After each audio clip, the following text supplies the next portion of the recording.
koowaad ee ciidamada qalabka sida ayaa dhageysatay dacwad ciqaabaadkii loo haystay 14 qof oo loo haystay inay ku lug lahaayeen qaraxii labadii bishii February ka dhaxdhacay diyaaradii Dalo Ireland ee ka dhashay garoonka diyaaradaha aadan cadde ee magaalada Muqdisho. eedeysanayaasha dhageysiga dacwadoodu ay u fariisatay maxkamadda darajada koowaad ee ciidamada qalabka sida ee ka soo hor muuqday maxkamadda ayaa isugu jiray qaar ka mid ah shaqaalihii ka shaqaynayay qaybta socdaalka iyo jinsiyadaha eelaboorka, kuwii qaybta baarista mashiinka fadhiyay iyo nin ku eedeysnaa fududeynta kombiyuutarkii laptop-ka ahaa ee lagu qarxiyay diyaaradda Dalo iyo nin taksiila ahaa.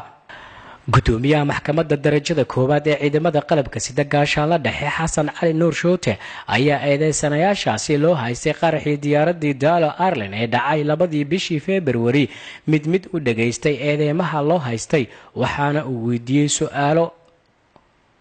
la xiriira eedeymaha lagu soo oogay eedeysanayaashaasi.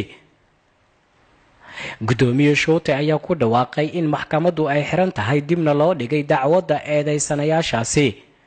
waxaana xafiiska xeer ilaalinta maxkamadda ciidamada qalabka sida uu faray in ay keenaan cadeymo dheeraad ah oo arrintooda la xiriirta eedeysanayaashaasi.